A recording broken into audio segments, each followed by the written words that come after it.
जय संविधान, जय भीम, महात्मा गांधी की जय, गोडसे मुर्दाबाद। आज 4 PM न्यूज नेटवर्क में मैं माननीय मोदी जी से ये जानना चाह रहा हूं कि माननीय मोदी जी, आप पोलैंड से इलेक्शन लड़ने वाले हैं या यूक्रेन से इलेक्शन लड़ने वाले हैं या रूस से इलेक्शन लड़ने वाले हैं? आखिर आप इलेक्शन लड़ने वाले कहां से हैं? क्योंकि भारतवर्ष के अंदर अभी 2 स्टेट के इलेक्शंस का डिक्लेरेशन हुआ है, हरियाणा का और जम्मू एंड कश्मीर का, और आप टूर में चले गए हैं पोलैंड के और यूक्रेन के। तो पहले जो भारतीय जनता पार्टी के लोग आरोप लगाते थे राहुल गांधी पर कि राहुल गांधी पॉलिटिक्स को सीरियसली नहीं लेते हैं और भारतीय जनता पार्टी के नेता 24 घंटे 365 दिन राजनीतिक युद्ध में बिजी रहते हैं, for them politics is a serious issue. और भारतीय जनता पार्टी का आरोप होता था कि राहुल गांधी एक टेम्पररी टाइप पॉलिटिशियन है, वो पॉलिटिक्स को सीरियसली नहीं लेते हैं और कभी इटली चले जाते हैं और कभी विदेश चले जाते हैं। मोदी जी, जब से ये चुनाव की घोषणा हुई है, राहुल गांधी एक एक करके समाज के एक एक व्यक्ति से अलग अलग तरह से मिल रहा है। कभी वो उबर की कैब में ट्रेवल करता है, जबकि जहां वो नोएडा में अंदर जाता है वहां हजारों गाड़ियों का फ्लीट होता है, उनकी अपनी भी गाड़ी होती है, उनके मित्रों की भी गाड़ी होती है, राजनीतिज्ञों की भी गाड़ी होती है, बहुत सारी गाड़ियां होती हैं, वो किसी से भी जा सकता है। लेकिन उसके बावजूद वो उबर गाड़ी बुक कराता है और उबर की गाड़ी से अपने कार्यालय जाता है। इसका मतलब यह है कि राहुल गांधी आपसे ज्यादा परिपक्व राजनीतिज्ञ है और 365 दिन और 24 घंटे काम करने वाला राजनीतिज्ञ है, जो कि राजनीति को सीरियस बिजनेस समझता है और यह समझता है कि अगर देश के अंदर सामाजिक परिवर्तन लाना है, सामाजिक न्याय लाना है, तो राजनीति के बिना ऐसा होना संभव नहीं है। और he is taking politics seriously. जिस उबर ड्राइवर के साथ वो ट्रेवल करता है, उसको अपने घर में इनवाइट करता है, उसके परिवार को इनवाइट करता है और अपने साथ उनको खाना न केवल खिलाता है बल्कि अपने हाथ से खिलाता है। कभी वो कारपेंटर्स के यहां चले जाता है, कभी कुलियों के बीच में चला जाता है, कभी वो ट्रक ड्राइवर्स के बीच में चला जाता है, कभी वो टैक्सी ड्राइवर्स के साथ चला जाता है, कभी 3 व्हीलर्स में चला जाता है। तो वो तो राजनीति के अलग अलग समाज के अलग, कभी मोची के यहां जाके बैठ जाता है, जूता सिलना सीखता है, परेशानियों को समझता है, उसकी परेशानियां क्या है, और उसकी परेशानी को समझते हुए जूता सिलने की मशीन उसको भेंट कर देता है। जब पूरा देश निर्भया कांड में मोमबत्ती लेके घूम रहा था, लेकिन निर्भया के परिवार के लिए कोई कुछ नहीं कर रहा था, उस समय राहुल गांधी ने निर्भया के भाई को पायलट बनवा दिया और बिना किसी को बताए बना दिया। महाराष्ट्र की जिस बहन को उसने अपनी बहन माना था, उसको रक्षाबंधन में अपने घर बुला के उसने राखी बंधवाई। तो माननीय मोदी जी, आप हिंदुस्तान में इलेक्शन लड़ने वाले हैं या पोलैंड में इलेक्शन लड़ने वाले हैं, यूक्रेन में इलेक्शन लड़ने वाले हैं, तो क्या आप वहां पे जो प्रवासी भारतीय हैं उनके बीच में किसी वहां के लोकल राजनीतिज्ञ की कन्वेंसिंग करने गए हैं या खुद इलेक्शन लड़ने के लिए आप सोच रहे हैं? क्योंकि जब आप अमेरिका के चुनाव के लिए आपने इस बार ट्रंप सरकार का नारा दिया था, तो सारे विश्व के जितने भी विदेश नीति के एक्सपर्ट थे वो दांतों तले उंगली दबाने लगे थे। उनको समझ में नहीं आ रहा था, महाराज मान्यवर मोदी जी, कि आपकी राजनीति क्या है, आखिर दोस्त तुम्हारी पॉलिटिक्स क्या है। क्योंकि न भूतो न भविष्यति, ऐसा तो आजकल अनादिकाल से नहीं हुआ कि देश का प्रधानमंत्री दूसरे देश में जाकर लोकतांत्रिक प्रक्रिया में हस्तक्षेप करते हुए और अपनी कूटनीति और विदेश नीति को धता बताते हुए वहां जाके उस व्यक्ति का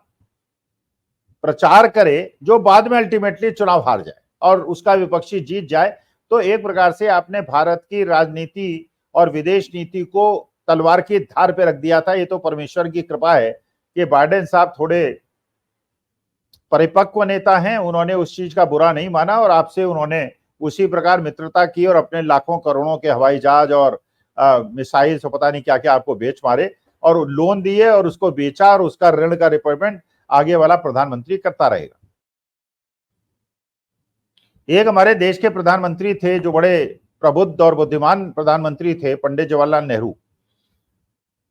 उन्होंने पंचशील का सिद्धांत प्रतिपादित किया था और उन्होंने नॉन अलाइंड मूवमेंट का सिद्धांत प्रतिपादित किया था जब पूरा विश्व पंडित नेहरू के जमाने में दो भागों में बटा हुआ था, एक लॉबी थी और एक रूस की लॉबी थी। या तो देश अमेरिका के साथ थे या रूस लॉबी के साथ थे, लेकिन पंडित जवाहरलाल नेहरू ने यूगोस्लाविया के साथ मिलते, इजिप्ट के साथ मिलके बहुत सारे देशों के राष्ट्राध्यक्षों से मिलकर एक गुट, निरपेक्ष गुट बनाया था जो कि ना तो रूस की लॉबी के साथ था ना अमेरिका की लॉबी के साथ था। और दोनों गुट, रूस गुट भी और अमेरिका गुट भी, पंडित जवाहरलाल नेहरू को और गुट निरपेक्ष राजनीति के सभी राष्ट्रों को बड़ी श्रद्धा की दृष्टि से देखते थे और उनकी हर बात को मानते थे। बीच में एक समय आया जबकि पूरा वर्ल्ड यूनिपोलर वर्ल्ड हो गया, जिसमें अमेरिका की ही राजनीति चलने लगी, रूस भी टूट गया, यूएसएसआर भी टूट गया और रूस की धार कमजोर हो गई और अमेरिका हावी हो गया। लेकिन आज जो परिस्थिति देश के अंदर है, ये वही परिस्थिति है जो पंडित जवाहरलाल नेहरू के जमाने में थी, जब विश्व फिर दो भागों में करीब करीब बट गया है। एक तरफ अमेरिका है, यूके है, फ्रांस है, जर्मनी है, ऑस्ट्रिया है और दूसरी तरफ कनाडा है और दूसरी तरफ रूस है, चीन है, नॉर्थ कोरिया है, ईरान है, बेलारूस है। तो जब ये दोनों हाथी आपस में लड़ने के लिए तैयार बैठे हुए हैं, चाहे रूस यूक्रेन का युद्ध हो, चाहे इजराइल पैलेस्टीन का युद्ध हो, महाशक्तियां उसमें इन्वॉल्व हैं, तो महाराज उस समय आपकी विदेश नीति हमको समझ ही में नहीं आ रही है। कभी आप रूस चले जाते हैं जबकि पूरा विश्व का एक वेस्टर्न लॉबी जो है रूस के खिलाफ है, सैंक्शंस उनके खिलाफ लगा रखे हैं, और आप रूस चले जाते हैं, अमेरिका आपसे नाराज हो जाता है। फिर रूस से आप पुराने संबंधों की दुहाई देते हुए रूस से मित्रता की बात करते हैं और जब लौट के आते हैं उसके कुछ दिनों के बाद आप यूक्रेन चले जाते हैं और यूक्रेन जाके आप रूस को ये मैसेज देने का प्रयास करते हैं कि मैं तुम्हारे साथ नहीं हूं, मैं तुम्हारे घोर दुश्मन के साथ हूं, और फिर पोलैंड चले जाते हैं। और आपकी बात पे, आपके आदेश पे तो आपने रूस और यूक्रेन का युद्ध रुकवा दिया था, लेकिन जब आप रूस में होते हैं, जब आप यूक्रेन में होते हैं, तो वहां पे इतने बड़े बड़े मिसाइल अटैक्स होते हैं रूस और यूक्रेन के बीच में, तो मान्यवर आप जब वहां मौजूद हैं तो आपके संदेश के माध्यम से वहां युद्ध रुकवा दीजिए ना। दूसरा, जब आप कीव के अंदर जाते हैं, यूक्रेन के अंदर जाते हैं, तो वहां पे आप गोडसे या सावरकर या किसी और नेता की समाधि में नहीं जाते, अगर वहां तो वैसे समाधि होगी भी नहीं, हिंदुस्तानी में कोई समाधि नहीं होगी, और वहां पे महात्मा गांधी की जो स्टैचू है उसके सामने आप नतमस्तक होते हैं, सिर झुकाते हैं और फूल चढ़ाते हैं। तो माननीय मोदी जी, विश्व के हर देश में जहां भी आप जाएंगे, महात्मा गांधी आपका पीछा नहीं छोड़ेंगे। महात्मा गांधी की स्टैचू आपको हर जगह लाठी लेके दिखाई पड़ेगी और आपको उनके सामने सिर झुकाना पड़ेगा, चाहे हिंदुस्तान में आपको चाहने वाले और मानने वाले गोडसे की पूजा करें और इस बात को जस्टिफाई करें कि गोडसे ने महात्मा गांधी जो विश्व के महानतम संत थे उनकी हत्या की थी, उसको भी जस्टिफाई करने का प्रयास करें। लेकिन आप अपने शिष्यों को समझाते क्यों नहीं कि जब आप विदेश जाते हैं तो महात्मा गांधी के बिना आपका काम नहीं चलता। तो इस समय जहां पे राहुल गांधी जहां जहां चुनाव हैं या जहां जहां चुनाव नहीं है, वहां पे बाढ़ पीड़ित क्षेत्रों में भी घूम रहे हैं। अपने केरला के अंदर जो उनका खुद का चुनाव क्षेत्र है, वहां भी वो रेनकोट पहन के कीचड़ वाले स्थान पे घूम रहे हैं। वो गरीब लोगों के बीच में जा रहे हैं, समाज के हर तबके के पास जा रहे हैं, उनको अपने घर बुला रहे हैं, दिन रात मीटिंग कर रहे हैं, दिन रात मंत्रणा कर रहे हैं, दिन रात राजनीतिक गतिविधियां कर रहे हैं और माननीय मोदी जी, आप पोलैंड और यूक्रेन का आनंद ले रहे हैं। तो ये जैसे रूस भी गए, यूक्रेन भी गए, अमेरिका भी गए, इटली भी गए, ऑस्ट्रिया भी गए, ऑस्ट्रेलिया जिसको आपने कह दिया था, वो सारे देशों का घुमक्कड़ी जो है ये हो क्यों रही है, मुझे ये बात समझ में नहीं आ रही है। ये भी हमें नहीं पता चलता कि जिन देशों में जाके आप यात्रा करते हैं उन देशों से आपकी उपलब्धि क्या, आप जाते क्यों हैं, क्या करके आते हैं और देश को क्या मिलता है। ये बात ठीक है कि आप वहां सेल्फी खिंचाते हैं, वहां के कुछ भारतीय लोग या गुजरात से ले गए, कुछ लोग वहां के 50-60 लोग आपके चारों तरफ खड़े हो जाते हैं, मोदी मोदी मोदी मोदी करते हैं, और उसका प्रचार प्रसार आप हिंदुस्तान की तरफ ऐसा करते हैं, हिंदुस्तान के अंदर जैसे आपका डंका विदेश के अंदर बोल रहा है। और जबकि वास्तविकता यह है कि उसमें गोरे नहीं दिखाई पड़ते, उस देश के लोग नहीं दिखाई पड़ते जहां पे किसी भी देश के, दूसरे देश के महापुरुष को देखने के लिए एक जिज्ञासा होगी। जैसे अगर मुझे भी आज बाइडेन साहब को देखने का मौका मिले या बराक ओबामा को देखने का मौका मिले और हमारे दिल्ली में आए, तो हम भी कोशिश करेंगे देखें तो वो व्यक्ति कैसे हैं जिन्होंने सबसे, या हमारी देश की जो कमला हैरिस हैं, कमला देवी हैरिस हैं, जो आशा है कि अमेरिका की प्रेसिडेंट बनेंगी, उनको भी देखने की इच्छा होगी कि भारतीय मूल की महिला ऐसे स्तर तक कैसे पहुंचेगी, यूएसए की प्रेसिडेंट बनने की संभावना हुई या ऋषि सुनक हुए। लेकिन आपको देखने विदेशी तो कोई आता नहीं, आपके गुजराती के लोग आते हैं। और इस समय जब चुनाव की बेला है, उस समय आप विदेश में घूम रहे हैं, तो कहीं आपने कंसीड तो नहीं कर दिया है कि आप चुनाव हार रहे हैं और उसके बाद आप सुरक्षित स्थानों की गणना कर रहे हैं। शेख हसीना को जो आपने देश में शरण दे दी है, पहले तो सुना था वो टेम्परेरीली 2-3 दिन के लिए आई हैं, अब तो लग रहा है कि महीनों से वो यहां बैठेंगी और बांग्लादेश की सरकार उनका प्रत्यार्पण करने के लिए भारत सरकार से निवेदन कर रही है। तो क्या बेगम शेख हसीना, जिनको विश्व में कोई भी पनाह देने के लिए तैयार नहीं है, अपने देश में बिठा के आप बांग्लादेश की जो न्यू रिजीम है उससे दुश्मनी मोल देश के लिए लेना चाहते हैं और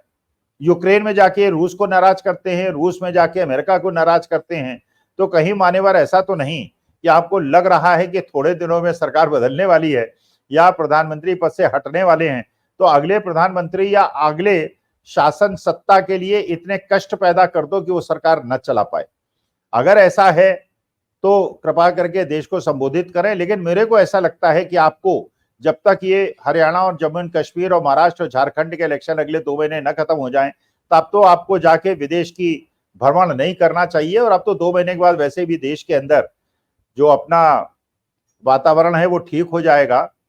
सीजनल जो अभी आज की तारीख में बहुत गर्मी है, उसके लिए उसमें राहत मिलेगी, मौसम अच्छा हो जाएगा, तो विदेश जाके आपको वहां की शुद्ध हवा ढूंढने की आवश्यकता नहीं होगी। क्योंकि माननीय, आपको याद रखना चाहिए, अगर आप भारतवर्ष के प्रधानमंत्री हैं जहां पे इस समय गर्मी और उमस है और विदेश में आपको चुनाव नहीं लड़ना है, तो आपका प्रतिद्वंदी जो है वो तो हिंदुस्तान में निवास कर रहा है, वो तो विदेश 8-10 महीने से गया नहीं, और अगर जाता भी है तो बुद्धिजीवियों से मिलता है, प्रेस कॉन्फ्रेंस करता है, इंटेलेक्चुअल से मिलता है, सब लोगों की चर्चा प्रसारित होती है, टेलीविजन उसको दिखाता है, इंटरव्यूज प्रकाशित होते हैं। और मान्यवर, आपसे तो पता ही नहीं चलता, आप ना किसी से बात करते हैं, मोनोलॉग करते हैं, मन की बात करते हैं, और देश की जनता जो मजबूरी में आपको सुनती है वो सुनती है। तो कृपा करके हमें ये बताएं कि क्या अगला इलेक्शन आप यूक्रेन से लड़ेंगे, पोलैंड से लड़ेंगे, रूस से लड़ेंगे, या हिंदुस्तान से लड़ेंगे और काशी से लड़ेंगे। और अगर हिंदुस्तान और काशी से लड़ेंगे तो कृपा करके अब घुबक्कड़ी छोड़िए और देश में रहिए, और देश की जनता की जो समस्याएं बेरोजगारी महंगाई की हैं,